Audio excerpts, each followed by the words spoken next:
नमस्कार, राम राम, सत श्री अकाल, आदाब।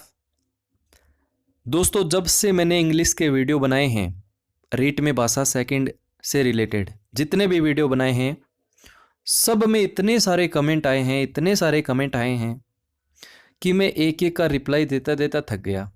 वास्तव में हकीकत बता रहा हूं दोस्तों।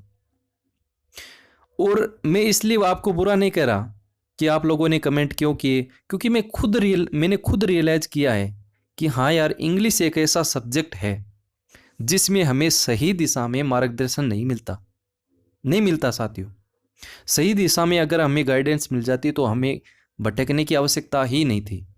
और जब से मैंने वीडियो बनाना स्टार्ट किया, तब से लेकर आज तक भी मैं एक ही बात कहता हूँ, जितना सिलेबस के अंदर है उतना पढ़ लो। लेकिन साथियों, जो पढ़ाने वाला हो, कोई भी हो, वो भी इस बात को फॉलो नहीं करता। चाहे कितनी बड़ी संस्था हो, कितनी भी बड़ी संस्था हो, एग्जाम से जब आप हटकर बात करते हो तो फिर कोई मतलब नहीं रह जाता। सबसे पहली प्राथमिकता हमारी ये होती है कि जो हमारे सिलेबस में है, जो हमारे पूर्व एग्जाम में प्रश्न पूछे गए हैं, वास्तव में वैसा का वैसा पैटर्न हमें मिले। दूसरी बात, बहुत सारे विद्यार्थियों ने कमेंट किया है कि भाषा फर्स्ट इंग्लिश लूं या सेकंड इंग्लिश लूं। दूसरी बात, यदि मैंने भाषा से सेकंड इंग्लिश लेता हूं तो मेरा पोर्शन कैसा रहेगा, कौन सी बुक्स पढूं, मैं क्या छोड़ूं क्या पढूं, और मेरा कितना स्कोर हो सकता है, हर एक विद्यार्थी के मन में रहता है। और मैं हर बार कहता हूं, भाषा सेकंड यदि आपने इंग्लिश को चूज किया है तो भैया आसान बहुत है, इतनी आसान है कि जितनी कोई, मैं कह सकता हूं, दूसरा सब्जेक्ट है भी नहीं, हिंदी भी नहीं है। क्योंकि इतने कम समय में आपके इतने कम टॉपिक हैं। मैंने यहाँ पे 28 प्लस स्कोर लिखा है, आपको ध्यान से देखेंगे तो 28 प्लस स्कोर। यहाँ पे मैं 30 भी लिख सकता था। मैंने इसलिए लिखा क्योंकि 28 प्रश्न ऐसे प्रश्न हैं जो वास्तव में आप कम समय में बेहतर कर सकते हो, 28 के 28 कर सकते हो। बाकी के जो दो प्रश्न हैं, इडियम्स और फ्रेजेज, उनके लिए जो मैं आज आपके सामने वीडियो दिखाने वाला हूं आप लोगों के, उस वीडियो में जैसे बताया गया था कि इनके लिए आप पूर्व एग्जाम की एक गाइड आती है, छोटी सी पतली सी, उसकी आप प्रैक्टिस करें। मैंने एक वीडियो बना दिया है। वो वीडियो मैंने इसलिए बनाया क्योंकि जो पीछे के एग्जाम में आए थे, फ्रेजल वर्ब हट गया था, जो इडियम्स थी उससे रिलेटेड जो प्रश्न आए थे वो मैंने करवाए थे। बाकी के फ्रेजेस से संबंधित 2-3 प्रश्न करवाए थे। और आगे भी जब भी मेरे इडियम्स एंड फ्रेजेस के प्रश्न होंगे, वास्तव में एग्जाम में आए हुए प्रश्न होंगे, और इसके साथ ही मैं आपको 5-5, 10-10 आपको याद करवाने की कोशिश पूरी करूंगा। ये 2 प्रश्नों की जो मार रहेगी, बाकी के 28 प्रश्नों का जो मैटर है, कल फिर से मैं आप लोगों के लिए अलग से प्लेलिस्ट बना दूंगा, वहां तक देख लेना। और क्या पढ़ना है, क्या छोड़ना है, कौन सी गाइड खरीदनी है, इसके अलावा हमें क्या करना होगा, इतने वीडियो से हमारा काम चल जाएगा। दुनिया भर के आपने जितने भी कमेंट किए हैं, या फिर आप भविष्य में कभी करोगे, तो भैया इसी वीडियो का लिंक दूंगा। क्योंकि ये बात मैं खुद नहीं कह रहा, आज मैं आप लोगों के सामने एक प्रोफेसर का इंटरव्यू, जो उस सारे एक यूट्यूब चैनल है वहाँ से मैंने लिया है। हो सकता है मेरे इस चैनल पे भी स्ट्राइक आ जाए, ये चैनल भी ना रहे इस वीडियो के माध्यम से, क्योंकि दूसरे का उठाया है। तो कहीं ना कहीं मैं ये समझता हूँ, यदि ये आपकी हेल्प कर सकता है, मैंने खुद रियलाइज़ किया कि हाँ यार, ये चीज़ें बिल्कुल सही, इन्होंने सही दिशा में मार्गदर्शन किया है। और मेरे जितने भी साथी जुड़े हैं मुझसे, तो मैं समझता हूँ कि अगर यदि ये बात मैं इनको बता दूं तो कोई बुरी बात नहीं, अगर चैनल भी उड़ गया तो कोई बात नहीं। ठीक है, तो इस बात को जो मैं आपको वीडियो दिखाने वाला हूँ, पूरा देखना है, अंत तक देखना है। और यदि आपने बीच में छोड़ दिया तो भैया आप कभी फिर उम्मीद भी मत करना कि कोई हमें सही दिशा में मार्गदर्शन कर सके। क्योंकि मैंने देखा है, कोई कोचिंग भी यदि टेस्ट ले रहा है तो उसमें भी हमारे सिलेबस से अलग हटके प्रश्न दिए जाते हैं। हमारे सिलेबस में मेथड है ही नहीं, सेकंड लैंग्वेज में मेथड है ही नहीं, लोग दिए जा रहे हैं, क्या मतलब है। फ्रेजल वर्ब आदों को तो पता नहीं है, फ्रेजल वर्ब दिए जा रहे हैं, क्या मतलब है। फ्रेजल वर्ब है ही नहीं, फ्रेजेज और फ्रेजल वर्ब में रात दिन का अंतर है भाई। तो देखिए इस वीडियो को और खुद रियलाइज कीजिए, और आप खुद भी एक समझदार बनिए। Thank you. देखिए। धन्यवाद सर। सबसे पहले हम सिलेबस की बात करें तो 2017 और 2020 के सिलेबस में रीट का जो सिलेबस है उसमें बहुत ज़्यादा परिवर्तन नहीं है, लेकिन 2-3 चीज़ें आपको सिलेबस में परिवर्तन के तौर पर देखने को मिलेगी। पहली चीज़ आप उसमें देखेंगे कि फोनेटिक ट्रांसक्रिप्शन जो 2017 के सिलेबस में था, उसको उन्होंने चेंज कर दिया और वो बहुत स्केरिंग था, बच्चे बहुत डरते थे उससे। आपको मैं ये भी कहना चाहूँगा कि उसमें 90% स्टूडेंट्स गलत कर देते थे, तो वो चीज़ हटा दिया। बच्चों के लिए खुशी की बात है जो भी कॉम्पिटिटिव एग्ज़ाम दे रहे हैं, एस्पायरेंट्स हैं, क्योंकि अब केवल उनको फोनेटिक सिंबल्स का नॉलेज और साउंड्स की जानकारी होना ही पर्याप्त है, ट्रांसक्रिप्शन नहीं होगा। दूसरी चीज़ सिलेबस में चेंज के तौर पर देख रहे हैं वो है फ्रेजल वर्ब्स। अब 2021 के सिलेबस में फ्रेजल वर्ब्स हटा दी गई है, अब केवल ईडियम्स एंड फ्रेजेस। तीसरा चेंज लैंग्वेज के डिसऑर्डर्स जो है, एक टॉपिक था वो हटा दिया गया है।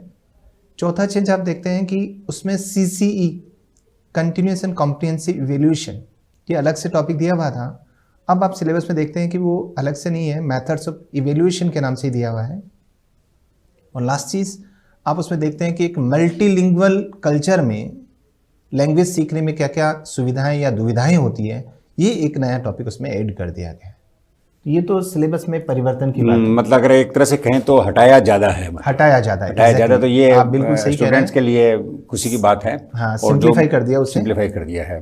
तो ग्रामर्स के टॉपिक को किस तरह से देखें, या जो आपने जो वर्गीकरण बताया है तो उसमें किस टॉपिक पर ज़्यादा ध्यान दें, और जो खास तौर से जो ग्रामर है उसको किस तरह से तैयार करना चाहिए?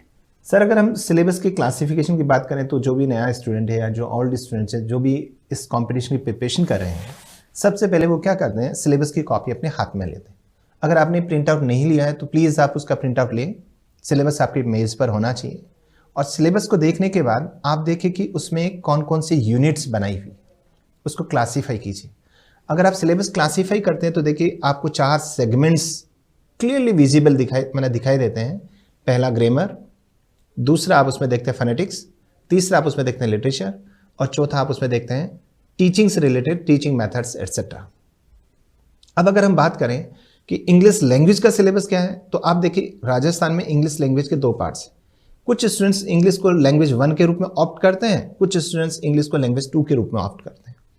चूंकि हम हिंदी मीडियम स्कूल से पढ़कर के आए हुए हैं, मोस्ट स्टूडेंट्स वही हैं, तो हम इंग्लिश को लैंग्वेज 2 के रूप में ऑप्ट करते हैं। तो हम फोकस करते हैं कि लैंग्वेज 2 में सिलेबस क्या है, कैसे उसे क्लासीफाई किया जाए। देखिए सबसे पहले हम बात करते हैं ग्रामर में क्या है और ग्रामर में क्या क्या क्वेश्चंस पूछे जाएंगे, उसके बाद हम बाद में करेंगे। पहले हम बात करते हैं ग्रामर में क्या क्या चीज़ें। पहला सेगमेंट ग्रामर जो है उसमें एक कॉम्प्रिहेंसिव पैसेज आता है, अनसीन पैसेज का नाम दिया हुआ है। उसी पैसेज पर रिलेटेड कुछ क्वेश्चंस होते हैं। वो जो क्वेश्चंस होते हैं वो 3 टॉपिक से रिलेटेड है। Number 1 linking devices, number 2 subject verb agreement, और number 3 inferences. Is that right? दूसरा ग्रामर के अंदर जो प्योरली ग्रामर का टॉपिक है, जिसमें आपको ग्रामर की बुक से ही पढ़ना है, वो है मॉडल ऑक्सिलरीज। और नेक्स्ट 5वां टॉपिक जो है वो लैंग्वेज का है, लेकिन हम उसको ग्रामर में इंक्लूड कर लेते हैं, that is common idioms and phrases. ये 5 टॉपिक्स ग्रामर के अंदर हम शामिल करते हैं। मैं एक बार दोहरा देता हूँ, linking devices, subject verb agreement, और तीसरा टॉपिक है इन्फ्रेंस। ये तीनों टॉपिक्स अनसीन पैसेज से रिलेटेड हो गए, राइट? मॉडल ऑक्सिलरीज और next topic that is common idioms and phrases, ये आपको ग्रामर की बुक से पढ़ने होंगे। नाउ दूसरा टॉपिक, दूसरा सेगमेंट हम बात करें, दूसरा क्लासिफिकेशन हम बात करें तो दैट इज फोनेटिक्स। फोनेटिक्स में केवल 2 चीजें हैं, knowledge, basic knowledge of symbols and sounds, केवल 2 ही टॉपिक्स हैं। फोनेटिक ट्रांसक्रिप्शन हटा दिया है। तीसरी चीज हम बात करें लिटरेचर की, तो लिटरेचर में भी एक अनसीन पोइम आएगी। उस पोइम पर बेस्ट 6 लिटरेरी टर्म्स को आपको टेस्ट किया जाता है। वो क्या क्या है? Number 1 alliteration, number 2 assonance, simile, metaphor, rhyme और पर्सोनिफिकेशन। ये 6 चीज़ें लिटरेचर में हैं। ये 6 चीज़ें टेस्ट की जाएगी किस पर? अनसीन पोइम पर टेस्ट की जाएगी। और इसके अलावा 4 चीज़ें लिटरेचर में ऐसी हैं जो आपको अलग से पढ़नी होगी, उन पर अलग से क्वेश्चन होते हैं। वो हैं drama, elegy, short story, drama है, एलिजी है, शॉर्ट स्टोरी है, और एक चीज़ और है उसके अंदर सोनेट। ये 4 चीज़ें आपको लिटरेचर के सिलेबस में अलग से पढ़नी होगी। अब हम बात करें कि टीचिंग मेथड्स में क्या है, तो टीचिंग में देखिए नंबर 1 चीज़ है कम्युनिकेटिव लैंग्वेज टीचिंग अप्रोच, जो आजकल पूरे वर्ल्ड में सबसे ज़्यादा यूज की जा रही है। शॉर्ट में उसको CLTA कहते हैं, communicative language teaching approach. Number 2 thing, second thing जो कि टीचिंग से रिलेटेड है, वो basic principles of teaching language. और नंबर 3 है मल्टीलिंगुअल कल्चर में मदर टंग का कैसा इंटरफेरेंस होता है एक टारगेट लैंग्वेज को सीखने में। ये टॉपिक्स टीचिंग से रिलेटेड है। तो ये हमने बात की कि सिलेबस जो है उसको कैसे क्लासीफाई किया जाए। बहुत ही बढ़िया। ठीक है, और क्लासिफिकेशन के बाद में बच्चों के सामने, जब आपके सामने टाइम टेबल है, आप टाइम टेबल रखिए, आप उस क्लासिफिकेशन को देखिए कि ये टॉपिक्स मेरे पास है। अब हम नेक्स्ट स्टेज पर बात करते हैं कि भाई इनकी प्रिपरेशन कैसे की जाए, कहाँ से मटेरियल जुटाया जाए, किस तरह से हम किस चीज़ को कितना तवज्जो दे, ये सारी चीज़ें आपको देखने की है। तो स्टूडेंट्स मैं आपसे कहना चाहूँगा कि ये चीज़ें देखने के लिए सबसे पहले आप क्या कीजिए, ओल्ड पेपर्स लीजिए। ओल्ड पेपर्स नेट पर अवेलेबल है, आप उनका प्रिंट आउट लीजिए, आपको पता चल जाएगा किस टॉपिक से कैसे क्वेश्चंस आते हैं। लेट्स सी, सबसे पहले हम बात करते हैं ग्रामर की बात कर रहे थे हम। ग्रामर में हम बात कर रहे थे लिंकिंग डिवाइसेस। लिंकिंग डिवाइसेस को कहाँ से पढ़े और क्या क्वेश्चन आता है। देखिए मैं आपको एक एग्जाम्पल बताता हूँ, रफली है ये, रीट में इस तरह का क्वेश्चन पूछा गया है। जैसे मैंने कहा he is ill so he is on leave, question बना दिया और सो को अंडरलाइन करके पूछते हैं सो का फंक्शन क्या है, एक रीजन है और उस कॉज एंड इफेक्ट की थ्योरी को बता रहा है। कॉज क्या है, इल है और इसलिए वो लीव पर है। तो ये क्वेश्चन रीट में पूछा हुआ है कि सो का फंक्शन बताइए, सो क्या काम कर रहा है, सो का फंक्शन क्या है, कॉज और इफेक्ट में कॉरिलेशन, लिंकिंग डिवाइस है, दोनों क्लॉजेस को जोड़ रहा है। तो ये इस तरह का क्वेश्चन आपको लिंकिंग डिवाइसेस पर पूछा जाता है। अब बात आती है कि ये हम मटेरियल कहाँ से देखें, कहाँ से पढ़ें। तो मैं आपको बताता हूँ, इंग्लिश ग्रामर की दुनिया की 10 सबसे ज़्यादा बिकने वाली किताबों में से एक है, that is practical English grammar. ये प्रैक्टिकल इंग्लिश ग्रामर बुक जो है टॉमसन एंड मार्टिनेट की है। उसमें सारी लिंकिंग डिवाइसेस आपको 1 by 1 मिल जाएगी। हेडिंग लिंकिंग डिवाइस नहीं होगा, ध्यान दीजिएगा। आप अगर हेडिंग से ढूंढने लगे, टॉपिक ढूंढने लग जाए इसमें लिंकिंग डिवाइस टॉपिक कहाँ, तो वो नहीं मिलेगा। लेकिन आप देखिएगा कि ये जितनी भी लिंकिंग डिवाइसेस है, and, so, as, therefore, yet, but, still, ये सब अलग अलग टॉपिक्स आपको दिए हुए हैं। आप वहाँ से पढ़ सकते हैं और वहीं से आपको एक्सरसाइज भी करने को मिल जाएगी। Is that okay? तो ये तो बात थी हम लिंकिंग डिवाइसेस को कहाँ से पढ़ें। नंबर 2 टॉपिक पर आते हैं, सेकंड टॉपिक पर आते हैं पर, that is subject verb agreement. देखिए बहुत सब्जेक्ट वर्ब एग्रीमेंट कहने में बहुत छोटा सा टॉपिक है। जैसा सब्जेक्ट है वैसी वर्ब आएगी, अर्थात सिंगुलर सब्जेक्ट है तो सिंगुलर वर्ब यूज करनी है, प्लूरल सब्जेक्ट है तो प्लूरल वर्ब यूज करनी है। अगर आपने 6th-7th स्टैंडर्ड में थोड़ा सा भी कॉन्सेंट्रेट करके पढ़ा है तो आपको ये समझ में आता है सिंगुलर है, एक है, एक से ज़्यादा होते ही वर्ब प्लूरल हो जाएगी। अब इस टॉपिक को कहाँ से पढ़ें? तो इस टॉपिक को पढ़ने के लिए देखो, मैं आपको जितने भी बुक्स बता रहा हूँ, मैं जानता हूँ आपका समय कम है, मैं आपको मार्केट जाने के लिए नहीं कह रहा हूँ। मैं अभी आपको बताता हूँ कि ये बुक्स आप ऑनलाइन कहाँ देखें, क्योंकि अब ऑनलाइन का ज़माना है। हार्ड कॉपी की जरूरत नहीं है, सॉफ्ट कॉपी की जरूरत है। आप गूगल पर जाइए, practical English grammar PDF type कीजिए, बुक निकल कर आ जाएगी। कहीं जाने की जरूरत नहीं है आपको, डोंट गो एनीवेयर। आप गूगल पर टाइप कीजिए सिर्फ अपने स्मार्टफोन पर प्रैक्टिकल इंग्लिश ग्रामर, जैसे आप टाइप करेंगे PDF लिख दीजिएगा, आगे PDF निकल के आ जाएगी, उसको डाउनलोड कर लीजिए, अपने फ़ोन में रखिएगा, बस में आते जाते कहीं भी आप एक्सरसाइज कर सकते हैं। Is that okay? तो मैं जो दूसरी बुक बता रहा हूँ जो कि आपको सब्जेक्ट वर्ब एग्रीमेंट के लिए, वो Oxford guide to English grammar है, जीन ईस्टवुड की लिखी हुई है, Oxford guide to English grammar. उसमें सब्जेक्ट वर्ब एग्रीमेंट करके टॉपिक दिया हुआ है, आप वो टॉपिक पढ़ लीजिए, वो बेस्ट है आपके लिए। और मीनिंग तो आप समझ गए होंगे कि जैसा सब्जेक्ट है वैसे आपको वर्ब यूज करनी है। Is that okay? अब हम तीसरे टॉपिक पर आते हैं, that is rather that's very difficult because वो आपके लिए ऑब्सक्यूर है, आपने कभी उसके बारे में सुना नहीं, पढ़ा नहीं, और इसलिए वो डिफिकल्ट लगता है। That is inference. देखिए इन्फ्रेंस का अगर हिंदी में नहीं देखे तो वो होता है तर्क या अनुमान लगाना।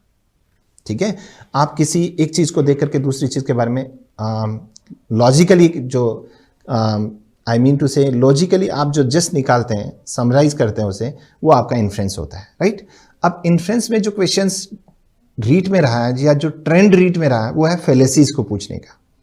अब ये फेलेसीज क्या होता है? फेलेसीज बड़ा सिंपल सा होता है कि ऐसा स्टेटमेंट जो आपको सही लगता है लेकिन वो लॉजिकली सही नहीं होता है, उसे हम फेलेसी कहते हैं। मैं एक एग्जांपल दूं कि जैसे एक स्टूडेंट है, उसने कहा कि the government should enact labour wage legislation. I repeat, इन्हें कहा the government should enact labour wages in legislation, और बी ने कहा nonsense, you say this because you are jobless. ये 2 स्टेटमेंट आपको दे दिया और पूछा इस पे फेलेसी कौन सी है, इसमें फेलेसी कौन सी है? तो इसमें फेलेसी है add hominem, because the second person replies or retorts not on the basis of any evidence but on the basis of the person speaking. जो व्यक्ति बोल रहा है, कौन बोल रहा है, उसके आधार पर उसने लॉजिक अपना इन्फ्रेंस निकाल लिया कि तुम जॉबलेस हो इसलिए बात कर रहे हो. इसे ही फेलिसी कहा गया. दूसरा एग्जांपल देता हूं. दूसरा एग्जांपल है God exist because the Bible says this and what Bible says is true because this is the word of the God. This is the word of God. आप समझ रहे हैं ना कि God exist because the Bible says it and the Bible says is correct true because the Bible is the word of God. तो आप जो बात कहना चाहते हैं गॉड एग्जिस्ट है बाइबल के आधार पर, उसी बात को आप आगे कह रहे हैं कि बाइबल गॉड ने कही है. तो आप तो घूम गए चारों तरफ गोल गोल. इससे कहते हैं बीटिंग अबाउट द बुश. और इस तरह की फेलिसी को हम कहते हैं बेगिंग द क्वेश्चन. तो इस तरह की क्वेश्चंस, इसमें भी आपको देखिए स्टेटमेंट दिया जा रहा है और उसी स्टेटमेंट के बेस पर आपसे एक क्वेश्चन पुटअप किया जा रहा है. तो दिस इज इन्फ्रेंस. मेरे ख्याल से तीनों चीजें आपको समझ आ गई होगी. Linking devices, subject verb agreement और इन्फ्रेंसेस. इन्फ्रेंसेस के लिए भी आपको कहीं जाने की जरूरत नहीं. आप नेट पर सर्च कीजिए गूगल पर कॉमन फेलिसीज इन इंग्लिश और सारे एग्जांपल्स निकल के आ जाएंगे. आप कुछ मत पढ़िए, डोंट गो एनीवेयर. किसी बुक को कंसल्ट करने की जरूरत नहीं, केवल वो पढ़ लीजिए, बस सफिशिएंट है आपके लिए. आपको बहुत डिटेल में जाने की जरूरत नहीं है. चलिए अपन नेक्स्ट चीज टेकअप करते हैं, मॉडल ऑक्सिलरीज. मॉडल ऑक्सिलरीज जो है इनसे आप सभी परिचित हैं. Can, could, shall, should, will, would etcetera, ये सब मॉडल ऑक्सिलरीज कहलाते हैं. इसको आपको ग्रामर की बुक से कंसल्ट करना है. ग्रामर की जो बेस्ट बुक है वो मैंने आपको बताया, प्रैक्टिकल इंग्लिश ग्रामर. उसमें एक पूरा चैप्टर दिया हुआ है मॉडल एक्सरसाइजेस, मॉडल ऑक्सिलरीज का. और इसके लिए आप सीसी लेक्चर्स भी देख सकते हैं. उसमें आपको सीसी लेक्चर्स में मॉडल ऑक्सिलरीज जो है उस पर 5-6 वीडियोस मिलेंगे. उसमें आपको आरएस के क्वेश्चंस भी मिलेंगे, एसएससी के क्वेश्चंस भी मिलेंगे, रीट के भी मिलेंगे, ग्रेड 1 के क्वेश्चंस मिलेंगे, ग्रेड 2 में पूछे हुए क्वेश्चंस भी मिलेंगे. सारी एक्सरसाइज दी हुई है हर टॉपिक के साथ, तो आप वो देख सकते हैं. तो this is all about grammar. Common idioms and phrases जो हैं इसके बारे में बताना चाहूँगा. देखिए ये बहुत कंफ्यूज कर रहा है. क्यों कंफ्यूज कर रहा है?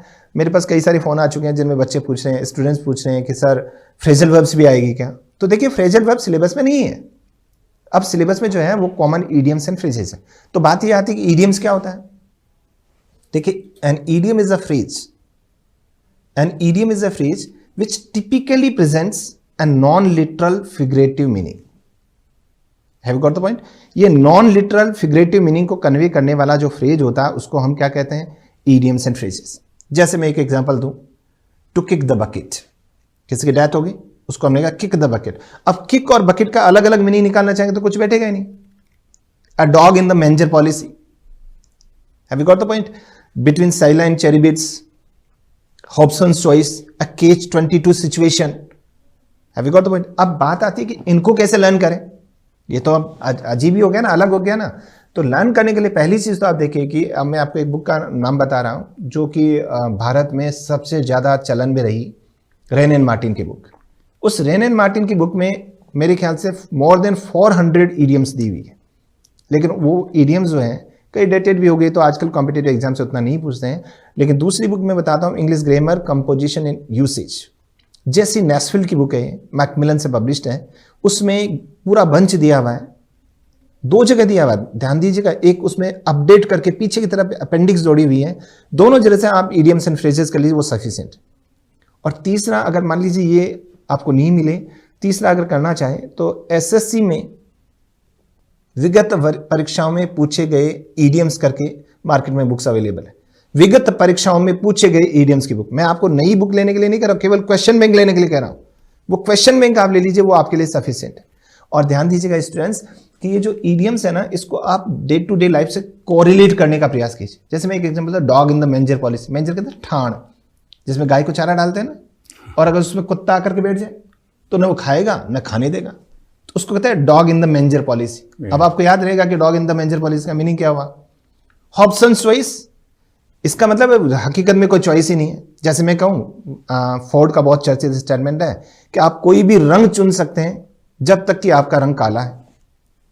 पूरी आजादी है कि कोई भी रंग चुन लीजिए, लेकिन कब तक? जब तक आप काला रंग चुने. तो अब इस तरह की चॉइस को हम क्या कहते हैं? हॉब्सन चॉइस हो गया. ठीक है. अब पंडोराज बॉक्स, एक ऐसा आफत का पिटारा जिसे खोलने के बाद वो समेटने में नहीं आए. Apple of contention. कंटेंट से झगड़ा जानते हैं अपन, झगड़े की जड़, born of contention, Apple of contention नहीं, बॉर्न ऑफ कंटेंशन है, झगड़े की जड़। तो आप इसे डे टू डे लाइफ से कॉरिलेट करेंगे तो आपको अच्छे से लर्न हो जाएगा। तो ये सब चीजें प्रैक्टिस के लिए सर, जैसे मैंने अभी बुक का नाम बताया प्रैक्टिकल इंग्लिश ग्रामर, उसकी एक तो ग्रामर की बुक आती है, टॉमसन एंड मार्टिनेट की बुक है, और दो उसकी प्रैक्टिस के लिए एक्सरसाइज बुक्स आती है, एक्सरसाइज बुक 1 और एक्सरसाइज बुक 2। ठीक है। तो स्टूडेंट्स को प्रैक्टिस केवल उन्हीं टॉपिक्स की करनी है जो सिलेबस, बुक के पूरी ग्रामर पढ़ने की जरूरत नहीं है जरूरत नहीं है। आप केवल वो पढ़िए जो आपके सिलेबस में टॉपिक्स दिए हुए हैं, और उनकी एक्सरसाइज आप वहां से कर लीजिए। ठीक है। मैंने अभी आपको एक बुक और बताई थी, Oxford guide to English grammar, John Eastwood की, उसकी भी एक्सरसाइज बुक आती है। देखिए स्टूडेंट्स, मैं आपसे बार बार कह रहा हूं कि आपको मार्केट जाने की जरूरत नहीं है, आपको 1 रुपया भी खर्च करने की जरूरत नहीं है। आपके हाथ में स्मार्टफोन है, आप उस पर टाइप कीजिए, एक्सरसाइज बुक टाइप कीजिए, मिल जाएगा। बहुत बढ़िया। नहीं है कहीं जाने की, 1 रुपया भी खर्च नहीं होगा आपका, कहीं जाने की जरूरत नहीं है, सारी चीजें आपके मोबाइल के अंदर है। आप टाइप कीजिए, वो मिल जाएगा, निकालिए टॉपिक, निकालिए, एक्सरसाइज कीजिए, वो मिल जाएगा। ये बहुत सही बात है। और इसके बाद जो नेक्स्ट टॉपिक, ग्रामर के बाद जो दूसरा टॉपिक है वो है लिटरेचर। लिटरेचर 90% स्टूडेंट्स के लिए नया टॉपिक होता है, क्योंकि इंग्लिश से जो बैकग्राउंड से, जिन्होंने बीए में इंग्लिश लिटरेचर पढ़ा तो वो तो जानते हैं, लेकिन जिनका बीए में इंग्लिश लिटरेचर नहीं था, एसएसटी के, वो सारे स्टूडेंट्स जो हैं, और साइंस वाले सारे स्टूडेंट्स हैं, उनके लिए लिटरेचर नया है। लैंग्वेज का तो फिर भी चलो ग्रामर 10th 12th में उन्होंने मॉडल्स पढ़े हैं, लेकिन लिटरेचर के टॉपिक सारे नए हैं। तो मैं आपको बता दूं, बिल्कुल भी स्केयर्ड होने की जरूरत नहीं है। ये इतना इजी टॉपिक है लिटरेचर का कि आप केवल 2 घंटे सेल्फ स्टडी कर लेंगे तो भी वो कंप्लीट हो जाएगा, केवल 2 आवर्स। देखिए मैं आपको बताता हूँ लिटरेचर में क्या है। एलिट्रेशन, हिंदी में इसको कहते हैं अनुप्रास अलंकार। देखिए मैं आपको एक एग्जांपल देता हूँ हिंदी से, आप सब जानते हैं, सवेरे सवेरे सड़क पर सांप को सरकते हुए देखा। आप देखिए इस सेंटेंस में हर शब्द से पहले स का रेपिटेशन है ना। चंदू की चाचा ने चंदू की चाची को चांदी की चम्मच से चटनी चढ़ाई, च का रेपिटेशन है। बिल्कुल है। ठीक है। सक सर एक सौखी सत सागर तव भ्राते हूँ पूछे हूँ नैनागर। सक सर एक सौखी सत सागर, स का रेपिटेशन है। अगर किसी सेंटेंस के शुरू में, हर शब्द के शुरू में एक ही ध्वनि की पुनरावृत्ति होती है तो उसे हम एलिट्रेशन कहते हैं। ठीक है। तो आप देखिए, आप जैसे सक सर एक सौखी सत सागर, स का रेपिटेशन है, और इसलिए क्या बन गया, एलिट्रेशन का एग्जाम्पल बन गया। ठीक है। जैसे रूइन सीज दी रूथलेस किंग, र दोनों में आ रहा है इंग्लिश, सब में ठीक है। र का रेपिटेशन हो रहा है, तो that's why it's an example of alliteration. 5 miles meandering in a mazy motion, म का रेपिटेशन है, एलिट्रेशन का एग्जांपल है। नाउ एक तो आपसे ये पहचानने के लिए कहा जाए कि एलिट्रेशन क्या है। ठीक है। तो वो आपको अनसीन पोएम देंगे, और उन अनसीन पोएम में वो ये पूछते हैं लाइन नंबर 5 में कौन सी डिवाइस है, तो आपको पहचान लेना। अगर कॉन्सोनेंट का रेपिटेशन है, वो भी स्टार्टिंग में, तो वो एलिट्रेशन है। अब बताइए इसमें कौन सी किताब पढ़ने की जरूरत है? मुझे नहीं लगता आपको किताब पढ़ने की जरूरत है, समझने की बात है। व्यंजन की पुनरावृत्ति है शब्द के शुरू में, तो एलिट्रेशन हो जाएगा। अब आप बात करें एसोनेंस, अगर किसी स्ट्रेस लेवल में, किसी सिलेबल में स्वर की पुनरावृत्ति है तो एसोनेंस हो जाएगा। That's as simple as that. Thou still unravished bride of quietness, ravish, रेवी में वी में ई की मात्रा आ रही है ना, स्टिल में ई की मात्रा आ रही है, ब्राइड में आई की मात्रा आ रही है, क्वाए में आई की मात्रा आ रही है, बस एसोनेंस हो गया। स्वर की ध्वनि की पुनरावृत्ति एसोनेंस कहलाता है। तो दोनों चीजें क्लियर हो गई उन्हें, एलिट्रेशन क्या होता है, एसोनेंस क्या होता है। अब आप बात करते हैं सिमली की। सिमली में क्या होता है, देखिए रीड की पुराने जितने भी पेपर्स उन्होंने पूछा गया इनमें कौन सी डिवाइस यूज की है, सिमली कौन सी लाइन में। सिमली 2 चीजों में तुलना होती है, और उस तुलना को करने के लिए हम 2 शब्द काम में लेते हैं, एज और लाइक। आंखें बंद करके ढूंढिए कि एज और लाइक कहाँ, जहां एज और लाइक है वहां सिमली है। इससे ज्यादा आपको दिमाग लगाने की आपने तो ये तो क्लासिक कर दी, कंप्लीट हो गई। एज और लाइक, ये टॉपिक से इतनी इजी है, बहुत ही बढ़िया। इनको जबरदस्ती का घुमा फिरा करके इसको, नहीं एक तरह से ये तो मतलब रियल क्लास ही हो गई इस पे तो। Thank you sir. बहुत बढ़िया, बहुत एज और लाइक जो है वो आपका सिमली हो गया। मेटाफर रूपक का अलंकार होता है, सीधे सीधे नहीं कह तुम बड़ा शेर है।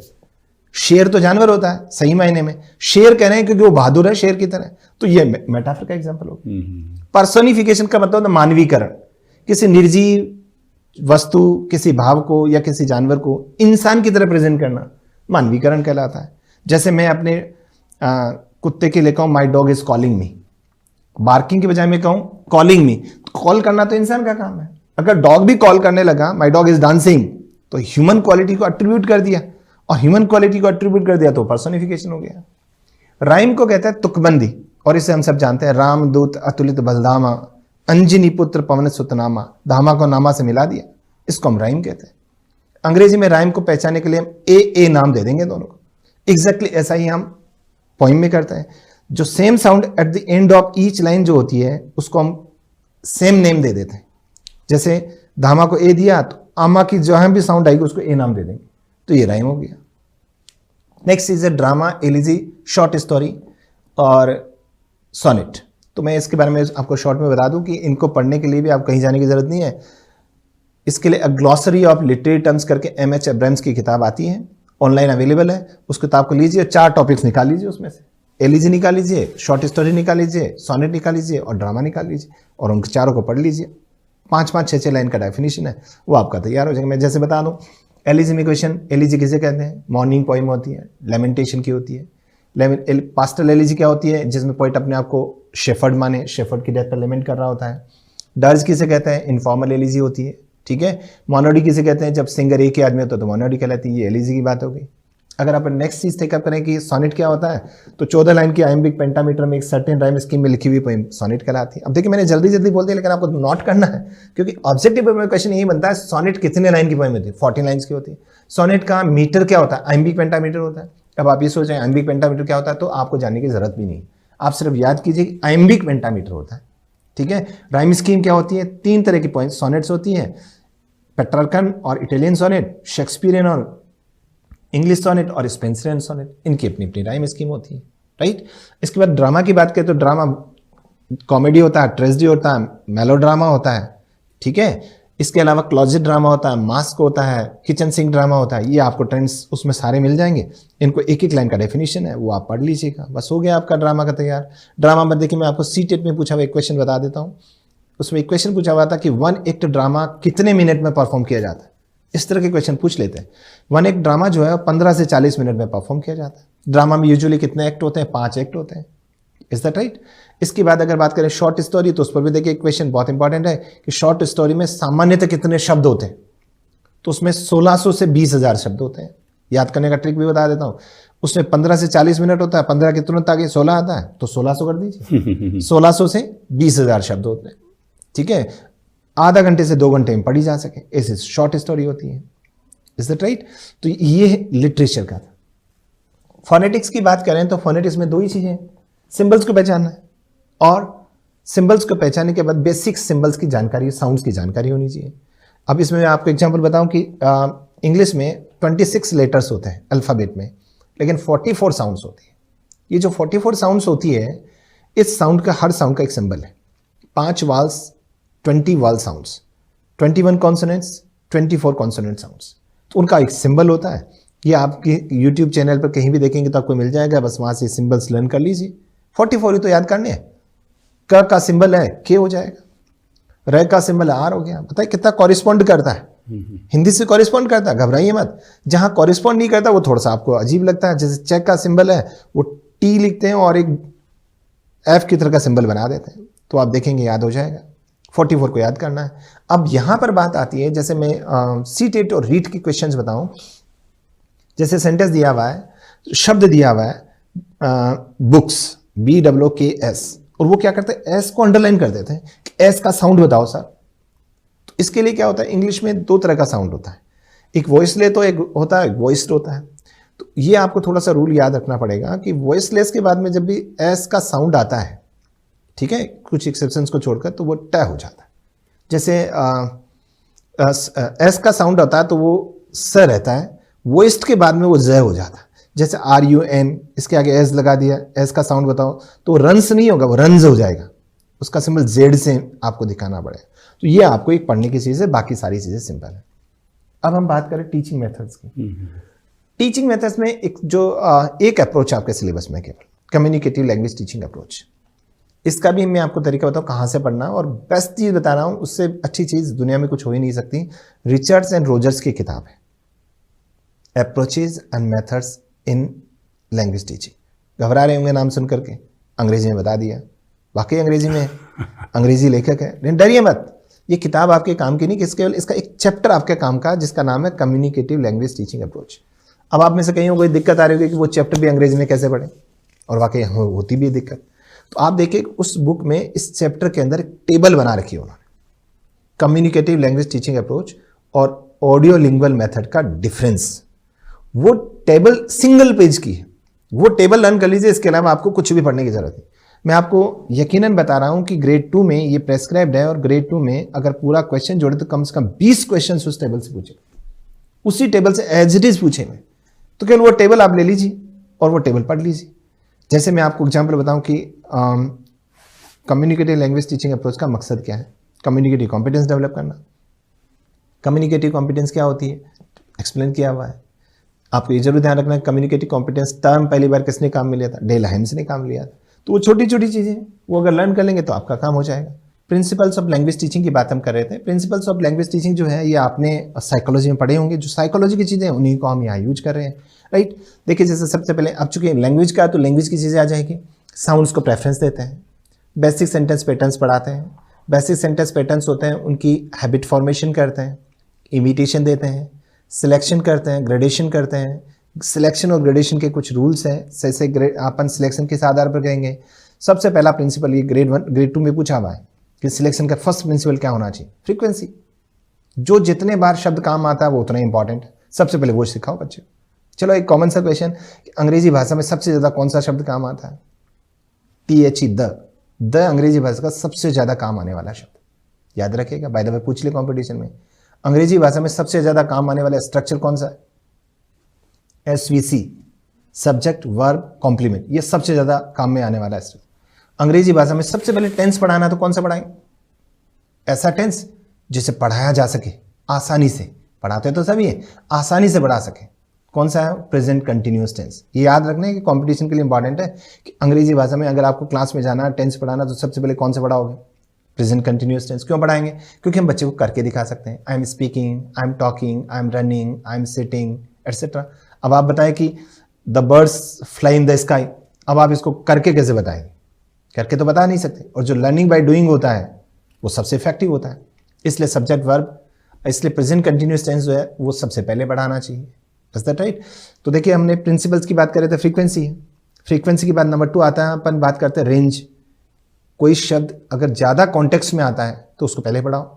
फिर कवरेज, एक ही शब्द के ज़्यादा मीनिंग्स है तो उसको पहले पढ़ाओ। तो ये 3 चीज़ें आपको ध्यान रखनी है, फ्रीक्वेंसी, रेंज, कवरेज।